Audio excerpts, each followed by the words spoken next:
안녕하세요 여러분. 오늘은 작은 소리 하나가 생사를 결정하는 세계 quiet place에 대해 이야기해보려 합니다.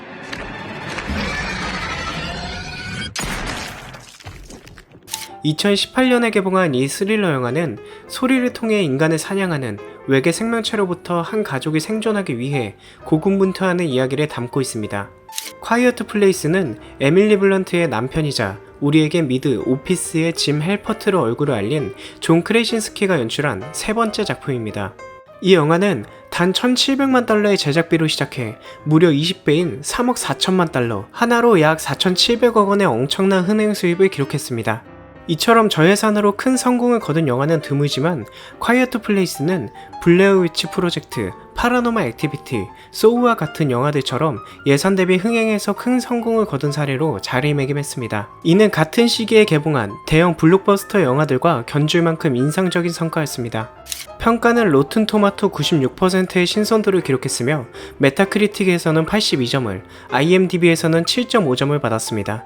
quiet place의 흥행 성공은 파라마운트 픽처스의 클로버필드, 미션 임파서블, 트랜스포머, 데디스 홈 외에 단독 영화로 오랜만에 거둔 큰 흥행 성공이었습니다. 또한 새로운 CEO 짐 지아노플로스의 지휘하에 이루어진 성과로 비평가들 사이에서 엄청난 호평을 받으며 개봉 전부터 긍정적인 입소문을 얻었습니다. A Quiet Place. 존 크레신스키 감독은 quiet place에서 괴물의 아이디어를 다양한 곳에서 영감을 받아 창조했다고 합니다. 그중 가장 중요한 영감은 청각장애 체험에서 얻었다고 합니다. 크레신스키는 청각에 의존하지 않고 조용히 생존하는 방법에 대해 고민하며 청각장애인들의 세계를 탐구하는 과정에서 많은 아이디어를 얻었다고 합니다. 이러한 영감은 영화 속 괴물들이 소리를 기반으로 행동하는 독특한 설정에 크게 기여했습니다.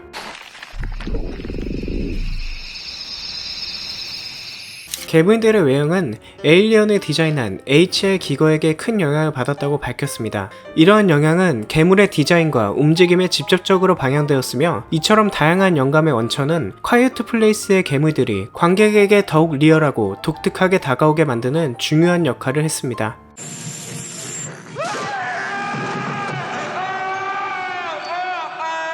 quiet place의 개성명체 통칭 데스엔젤은 시각 대신 매우 발달된 청각을 가지고 있습니다. 존 크레신스키 감독 말에 따르면 데스엔젤은 빛이 거의 없는 지구보다 더 가혹한 환경과 더 높은 중력을 가진 어두운 행성에서 진화했다고 밝혔습니다.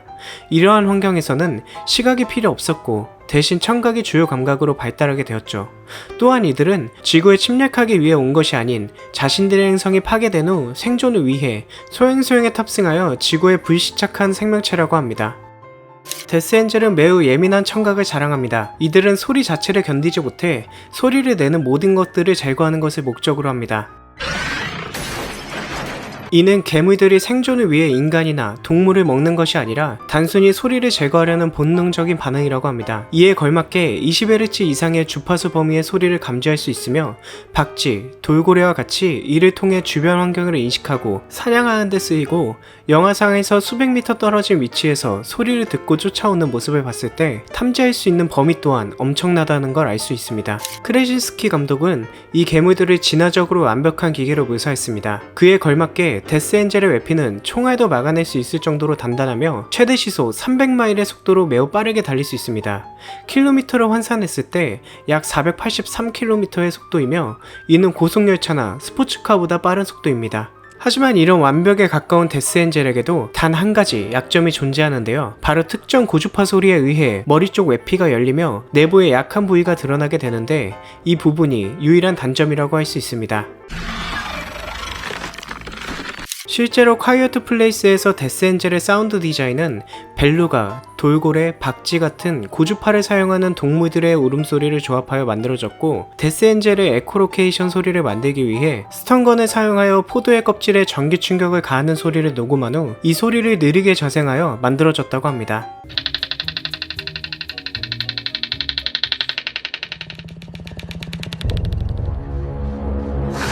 또한 영화 조스에서 영향을 받아 괴물의 소리를 최소화하고 필요한 순간에만 소리를 사용함으로써 긴장감을 극대화하는 방식으로 디자인되었습니다.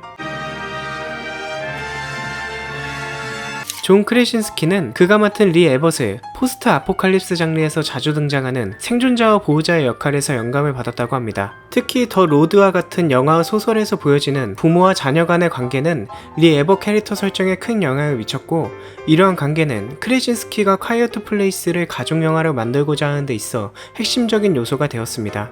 에밀리 블런트는 원래 콰이어트 플레이스에 출연할 계획이 없었습니다. 하지만 존 크레신스키가 감독과 주연을 맡은 후 그녀에게 시나리오를 보여주자 에밀리는 이 시나리오를 읽고 크게 감동받았다고 합니다.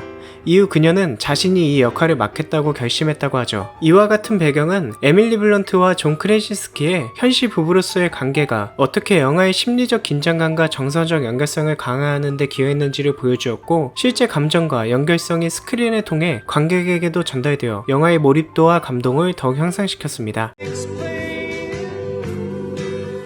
영화 콰이어트 플레이스에서 에밀리 블런트의 출산 장면은 특히 명장면으로 꼽힙니다. 그러나 이면에는 엄청난 노력들이 숨겨져 있는데요.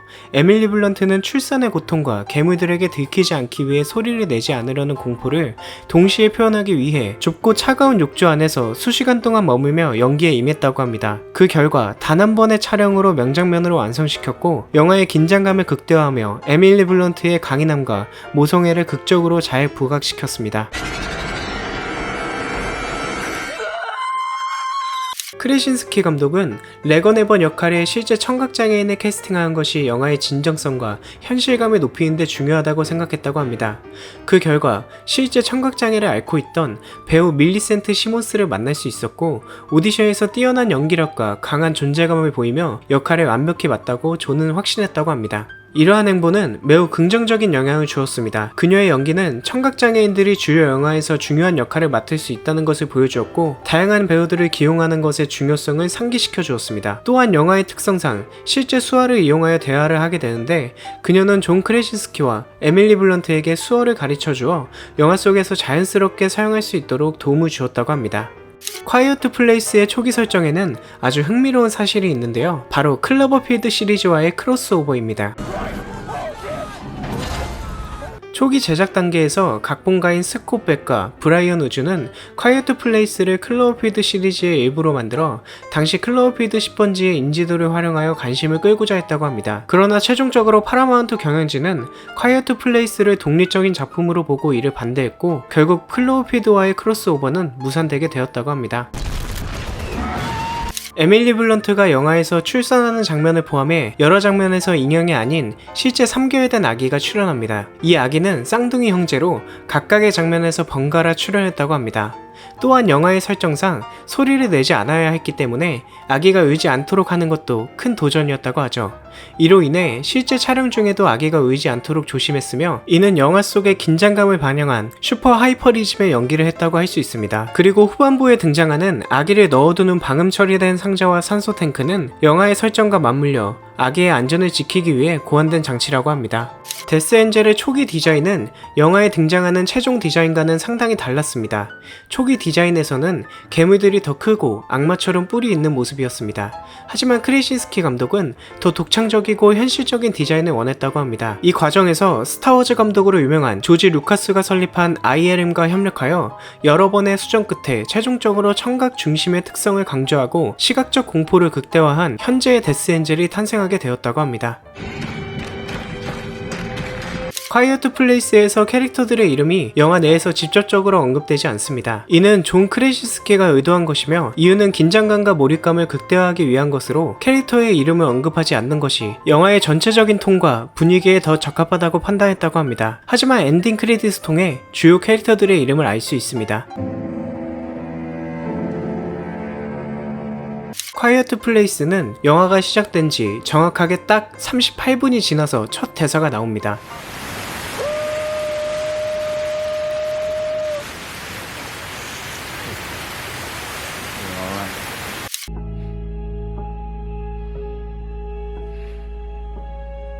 영화의 클라이맥스인 이 장면에서는 원래 사랑해 라는 사인만 할 예정이었다고 합니다. 그러나 밀리센트 시몬즈는 진정성을 위해 언제나 널 사랑했어 라는 서명도 해야 한다고 제안했고, 이를 본 크레신스키 감독은 눈물을 흘리며 제안에 승낙했다고 합니다.